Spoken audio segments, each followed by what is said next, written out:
جی سامعین، آپ کا اپنا قاری حاضر ہے ابن صفی کی عمران سیریز کی 14ویں کتاب آہنی دروازہ کی نئے ایپیسوڈ کے ساتھ۔ مجھے امید ہے کہ آپ یقیناً اردو ادب کی اس منفرد تخلیق سے لطف اندوز ہو رہے ہوں گے۔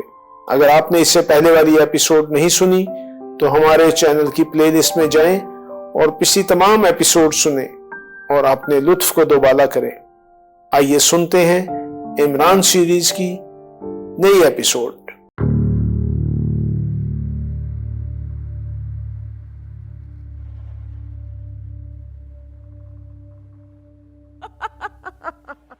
دونوں لڑکیاں پائیں باغ میں تھیں۔ رات کے 9 بجے تھے۔ گو سردی شدید تھی، لیکن نکھری ہوئی چاندنی بھی اتنی ہی دلکش تھی کہ وہ دونوں اس وقت چھت کے نیچے نہ رہ سکے۔ ان میں سے ایک سردار داراب کی پوتی تھی، وہی جس نے عمران پر پستول تان لیا تھا، اور دوسری اس کی سہیلی جو ان دنوں اس کے ساتھ مقیم تھی۔ دونوں ہی ایڈونچر کی دل دادا تھیں۔ وہ ٹٹوؤں پر بیٹھ کر نکل جاتی اور سارا دن پہاڑیوں میں بھٹکتی پھرتی۔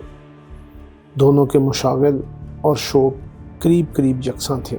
وہ پہاڑیوں میں خوش رنگ پرندوں کے پر تلاش کرتی، مختلف رنگوں کے سنگریزے اکٹھا کرتی اور ساتھ ہی جڑی بوٹیوں کے متعلق تحقیقات بھی جاری رکھتی۔ سردار داراب کی پوتی شاہدہ کے پاس جڑی بوٹیوں سے متعلق ایک موٹی سی کتاب تھی۔ وہ اسے اپنے شکار کے تھیلے میں ڈالے رکھتی۔ اس کی سہیلی بلقیس کو جڑی بوٹیوں سے زیادہ دلچسپی نہیں تھی، لیکن شاہدہ کی خاطر وہ بھی کٹیلی جھاڑیوں سے اپنی انگلیاں زخمی کر لیتی۔ آج بھی وہ حسب معمول دن بھر ادھر ادھر بھٹکنے کے بعد شام کو گھر واپس ہو رہی تھی کہ راہ میں عمران آ ٹکرایا اور شاہدہ اسے قیدیوں کی طرح یہاں تک لے آئی تھی۔ لیکن توقعات کے خلاف جب اسے سردار داراب کا رویہ دوستانہ نظر آیا تو بڑی مایوسی ہوئی۔ ویسے اپنی دانس میں اس نے ایک بڑا کارنامہ انجام دیا تھا، اور اب اس وقت بلقیس اس سے اس کے متعلق پوچھ رہی تھی۔ میں کیا بتاؤں؟ شاہدہ کہہ رہی تھی۔ میں تو یہ سمجھی تھی کہ بابا بچھوؤں کا ڈبہ دیکھتے ہی اسے گولی مار دیں گے۔ آخر بات کیا تھی؟ میں یہاں بچھوؤں کا تذکرہ بہت سن چکی ہوں، تم سے کئی بار پوچھنا چاہا لیکن پھر بھول گئی۔ بابا کا خیال ہے کہ ہمیں اس کا تذکرہ کسی سے نہ کرنا چاہیے۔ بابا کا خیال بابا کے ساتھ ہے، نہ تم بابا ہو اور نہ میں بابا ہوں۔ بلقیس ہنس کر بولی۔ مجھے اختلاج ہوتا ہے اس تذکرے سے۔ میں اس بدھو کے متعلق کچھ باتیں کرنا چاہتی ہوں جو اس وقت بڑے مزے میں بابا کے ساتھ شطرنج کھیل رہا ہے۔ شطرنج کھیل رہا ہے؟ بلقیس نے حیرت کا اظہار کیا، پھر یک بیک زور سے ہنس پڑی۔ ہنستی رہی حتیٰ کہ شاہدہ نے جھنجھلا کر اس کے گال نوچنے شروع کر دیے۔ ارے ہو سکتا ہے کہ وہ تمہارا منگیتر ہو۔ بلقیس اسے دھکیلتی ہوئی بولی۔ کیا بکواس ہے؟ مجھے یقین ہے تمہارے بابا کی حرکتیں عجیب ہوتی ہیں۔ Shut up! کیا وہ جھکی نہیں ہے؟ کیا انہیں لوگوں کو متحیر کر دینے کا خط نہیں ہے؟ ہو سکتا ہے یہ سب کچھ انہی کے ایما پر ہوا ہو، ورنہ کوئی آدمی اتنا ڈھیٹ نہیں ہو سکتا جتنا وہ بدھو ہے۔ اسے کسی سر سلطان نے بھیجا ہے۔ شاہدہ بڑبڑائی۔ سردار داراب کی پوتی کے لیے سروں اور نوابوں کے رشتے ہی آئیں گے۔ تم نہیں سمجھتی، فضول بکواس مت کرو۔ شاہدہ پھر جھنجھلا گئی۔ میں کیا نہیں سمجھتی؟ سب کچھ سمجھتی ہوں۔ کیا سمجھتی ہو؟ وہی جو بتا چکی ہوں۔ تم احمق ہو۔ احمق ہونے سے میری کہی ہوئی بات میں کوئی فرق نہیں پڑ سکتا۔ ختم کرو اب یہ تذکرہ، ورنہ میں تمہیں مار بیٹھوں گی۔ جب تک تم بچھوؤں والی بات نہیں بتاؤ گی گلو خلاصی نہیں ہوگی، سمجھی؟ چلو اندر، سردی بڑھ رہی ہے، نہیں جاؤں گی اندر۔ بلقیس اسے اپنی طرف کھینچتی ہوئی بولی۔ مجھے بتاؤ بچھوؤں کے بارے میں۔ ارے خدا کے لیے تم اندر تو چلو، بتاؤں گی۔ لیکن تم اس کا تذکرہ کسی سے نہ کرو گی. مجھے تو اس میں کوئی خاص بات نظر نہیں آتی. بابا نہ جانے کیوں اسے چھپا رہے ہیں. انہوں نے کسی سے کچھ نہیں بتایا. میں چونکہ اس وقت وہیں موجود تھی اس لیے مجھے علم ہو گیا، ورنہ مجھے بھی خبر نہ ہوتی. کس بات کی خبر نہ ہوتی؟ بس اندر چلو، یہاں نہیں. وہ دونوں پائیں باغ سے عمارت میں چلی آئیں. طویل راہداری سے گزرتے وقت بلقیس ایک جگہ رک گئی. چلو یہاں سے، کس کو بھی؟ شاہدہ اسے دھکیلتی ہوئی آہستہ سے بولی. اگر بابا کی نظر پڑ گئی تو گھنٹوں بور کریں گے. لیکن بلقیس وہاں سے نہ ہٹی. وہ سامنے والے کمرے میں سردار داراب اور عمران کو شطرنج کھیلتے دیکھ رہی تھی. دفتن سردار داراب چیخا، ہیں یہ کیا کر رہے ہو؟ پیدل ہے صاحبزادے؟ گھوڑا ہے، عمران نے اس کا مہرہ پیٹ کر ایک طرف ڈالتے ہوئے کہا. پاگل ہو گئے ہو تم؟ پیدل سے 2.5 گھر پر مہرہ پیٹ رہے ہو؟ پیدل نہیں، گھوڑا ہے، عمران نے پھر اسی انداز میں کہا. آپ چال چلیے. کیا تمہاری آنکھیں کمزور ہیں؟ دکھائی نہیں دیتا؟ سردار داراب جھلا گیا. بالکل ٹھیک ہیں آنکھیں، دکھائی دیتا ہے. یار تم آدمی ہو یا؟ سردار داراب سر اٹھا کر چاروں طرف دیکھنے لگا. دفتن اس کی نظر بلقیس پر پڑی اور وہ ہاتھ ہلا کر بولا، یہاں آؤ بلقیس، شاہدہ، یہ لڑکا پاگل ہو گیا ہے. دیکھا تم نے؟ خدا غارت کرے. شاہدہ بڑبڑائی. پھر انہیں کمرے میں جانا ہی پڑا. سردار داراب 75 سال کا ایک صحت مند بوڑھا تھا. مونچھیں گھنی اور اوپر کو چڑھی ہوئی تھیں. تھوڑی پر تھوڑے سے بال، ایک ننھی سی نوکیلی فرنچ کٹ داڑھی بناتے تھے. البتہ اس کی آنکھیں ضرور کمزور تھیں. اینک کے دبیز شیشے یہی ظاہر کرتے تھے. اس نے ہاتھ ہلا کر بلقیس سے کہا، ذرا دیکھنا، یہ صاحبزادے اسے گھوڑا فرماتے ہیں. بلقیس بساط پر جھک گئی. پھر سیدھی کھڑی ہوتی ہوئی بولی، آپ کا خیال درست ہے. دیکھا؟ سردار داراب عمران کی طرف دیکھنے لگا. دیکھ لیا، اس نے جواب دیا. پھر اچانک ان دونوں کی طرف مڑ کر بولا، کیا بات ہے؟ میں 2 آدمیوں کے کھیل میں دوسروں کی دخل اندازی نہیں پسند کرتا. عقل کے ناخن لو. بوڑھا بگڑ گیا.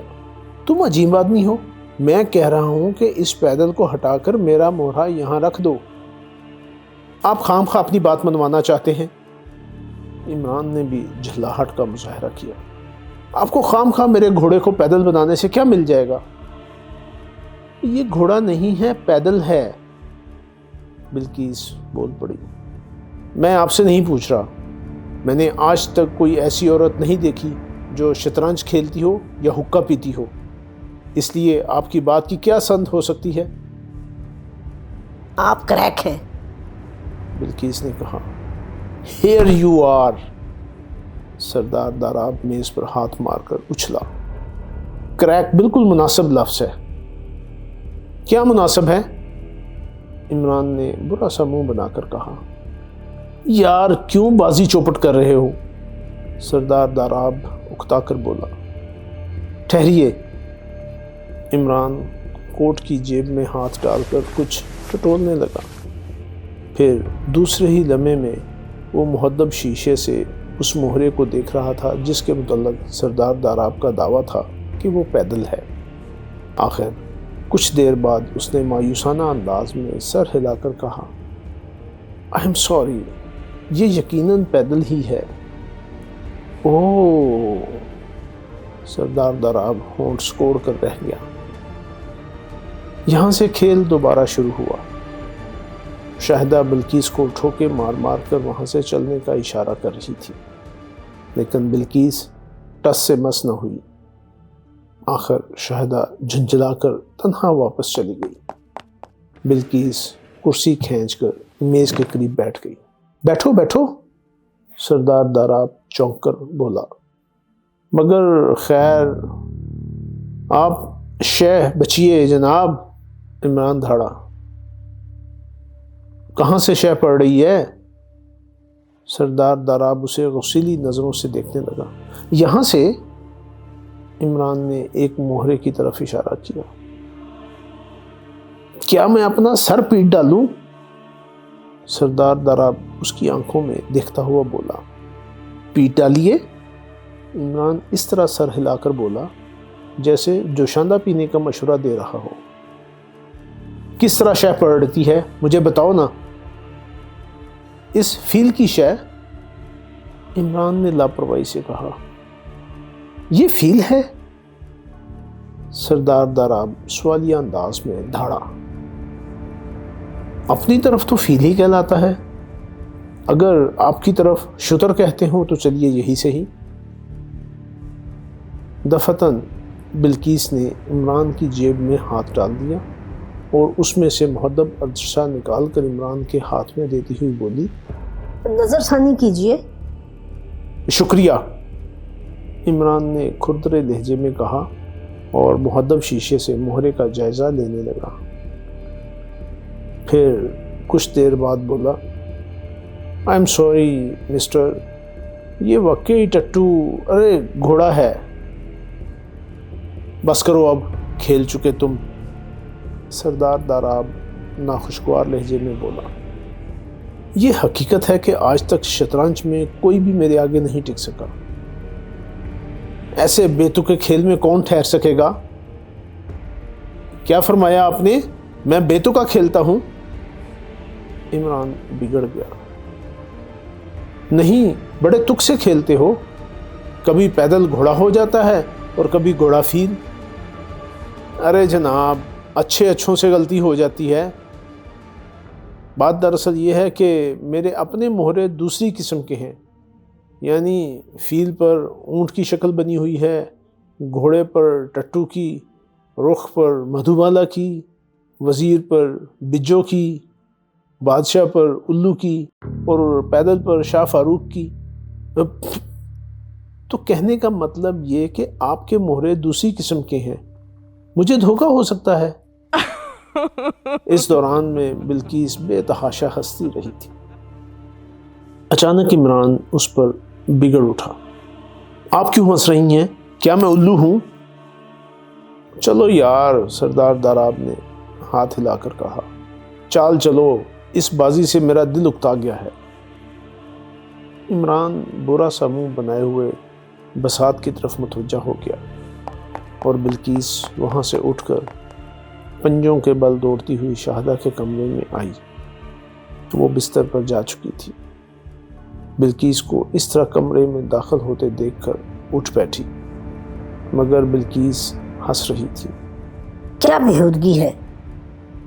اوہ، بلقیس اس کے چہرے کے قریب انگلی نچا کر بولی۔ ارے تمہارا منگیتر بڑا گریٹ آدمی ہے، مجھے یقین ہے کہ وہ تمہارے بابا جیسے آدمی کا بھی مغز کھا جائے گا۔ خاموش رہو اور بیٹھ جاؤ، شاہدہ نے تہمانہ لہجے میں کہا۔ بچھو، بلقیس انگلی اٹھا کر بولی۔ میں کہتی ہوں وہ کسی کی شرارت ہی تھی، بابا خام خواہ اسے اہمیت دیتے ہیں۔ اب تم پوری بات ڈھنگ سے بتاتی ہو یا میں تمہارا گلا گھونٹ دوں؟ بلقیس نے چڑھ کر کہا۔ بس ذرا سی بات ہے، شاہدہ نے ایک طویل سانس لے کر کہا۔ تم جانتی ہو کہ بابا بہت کثرت سے سگار پیتے ہیں، خصوصاً مطالعہ کے وقت تو قریب سگار ان کے ہونٹوں ہی میں دبا رہتا ہے۔ ایک ختم ہوا، انہوں نے دوسرا سلگایا۔ سگار کا ڈبہ میز پر ہوتا ہے اور کتاب پر نظریں جمائے ہوئے اسے ٹٹول کر کھولتے ہیں اور سگار نکال کر انگلیوں میں دبا لیتے ہیں۔ آج سے ایک ہفتہ پہلے کی بات ہے، وہ لائبریری میں کسی کتاب کا مطالعہ کر رہے تھے، میں بھی وہیں موجود تھی۔ وہ شاید سگار کا ڈبہ اپنے کمرے ہی میں بھول آئے تھے۔ جیسے ہی ان کے دانتوں میں دبا ہوا سگار ختم ہوا، انہوں نے مجھ سے کہا کہ میں سگار کا ڈبہ ان کے کمرے سے اٹھا لاؤں۔ شاہدہ خاموش ہو کر کچھ سوچنے لگی۔ ویسے اس کی آنکھیں بھی خمار آلود ہو چکی تھیں۔ بار بار جھکتی ہوئی پلکوں پر نیند کا دباؤ صاف نظر آ رہا تھا۔ پھر کیا ہوا؟ بلقیس نے اسے ٹھوکا۔ میں سگار کا ڈبہ لے کر لائبریری میں واپس آئی۔ پھر بابا نے مجھ سے ایک سگار نکالنے کو کہا، مگر جیسے ہی میں نے ڈبہ کھولا میری چیخ کسی طرح نہ رک سکی۔ ڈبے میں 5 بڑے بچھو تھے۔ بابا میری چیخ سن کر اچھل پڑے اور پھر انہوں نے بھی بچھوؤں کو دیکھا۔ ان کے چہرے پر صرف حیرت کے آثار تھے۔ وہ کچھ دیر تک خاموش رہے، پھر انہوں نے کہا کہ میں اس واقعہ کا تذکرہ کسی سے نہ کروں۔ بڑی عجیب بات ہے۔ بلقیس کی پیشانی پر شکنیں پڑ گئی۔ آخر وہ ڈبے میں بچھو کیسے پہنچ سکے ہوں گے؟ اور پھر 1 2 بھی نہیں، پورے 5 عدد۔ مگر بابا نے کسی سے اس کا تذکرہ کرنے کی ممانعت کیوں کر دی ہے؟ خدا جانے۔ پھر سوال یہ پیدا ہوتا ہے کہ سگار کے ڈبے میں بچھو رکھنے والا چاہتا کیا تھا؟ اگر کہا جائے کہ بابا کے کسی عزیز نے یہ حرکت کی ہوگی تو یہ سوچنا پڑے گا کہ اسے اس سے کس قسم کا نتیجہ برآمد ہونے کی توقع تھی۔ اگر کوئی بابا کی دولت کے لیے، نہیں، یہ خیال بھی فضول ہے۔ اس صورت میں بچھو کی بجائے سانپ رکھا جاتا۔ پھر میں کیا بتاؤں؟ اور اب یہ آدمی، اس کے پاس بھی سگار ہی کے ڈبے میں 5 بچھو موجود ہیں اور یہ بابا کا پتہ دریافت کرتا ہوا یہاں تک پہنچا تھا۔ ٹھہرو، بلقیس ہاتھ اٹھا کر بولی۔ 2 باتیں میری سمجھ میں آ رہی ہیں۔ یا تو بچھو بابا نے رکھے تھے یا تم نے۔ کیا بکتی ہو؟ ہم لوگ کیوں رکھنے لگے؟ شاہدہ نے ناخوشگوار لہجے میں کہا۔ اگر یہ بات نہیں ہے تو پھر مجھے بچھو کا مقصد سمجھا دو۔ مطلب یہ کہ بچھوؤں کو جس نے بھی ڈبے میں رکھا ہوگا کچھ سوچ سمجھ کر ہی رکھا ہوگا۔ ارے تو تم نے بحث کیوں چھیڑ دی؟ اسی لیے میں نہیں بتانا چاہتی تھی۔ تو گویا تمہیں افسوس بھی نہ ہوتا اگر بابا کے ہاتھ میں بچھوؤں کے ڈنک لگ جاتے؟ افسوس کیوں نہ ہوتا؟ پھر تم اس قصے کو پھیلنے سے کیوں روکتی ہو؟ کیا بابا نے اس کی اطلاع پولیس کو دی تھی؟ خدا جانے، مجھے علم نہیں ہے۔ بلقیس تھوڑی دیر تک سوچتی رہی، پھر بولی۔ کچھ بھی ہو، یہ آدمی ہے دلچسپ۔ پتہ نہیں حقیقتاً احمق ہے یا دوسروں کو الو بنانے کے لیے یہ طریقہ اختیار کیا ہے۔ ختم کرو، شاہدہ ہاتھ اٹھا کر جماہی لیتی ہوئی بولی۔ مجھے نیند آ رہی ہے۔ خدا کرے یہ تمہارا منگیتر ہی نکلے۔ بابا سے کچھ بعید نہیں ہے۔ شٹ اپ، شاہدہ نے کہا اور لیٹ کر چادر کھینچ لی۔ جی سامعین، آپ نے عمران سیریز کی نئی ایپیسوڈ سنی۔ مجھے یقین ہے کہ آپ ضرور اس سے محظوظ ہوئے ہوں گے۔ آپ کا قاری آپ سے اجازت چاہتا ہے، مگر جانے سے پہلے ہمارے چینل کو ضرور سبسکرائب کریں، اپنے دوستوں اور دیگر حلقہ احباب میں بھی اسے شیئر کریں۔ ملتے ہیں کچھ دیر کے بعد نئی ایپیسوڈ کے ساتھ۔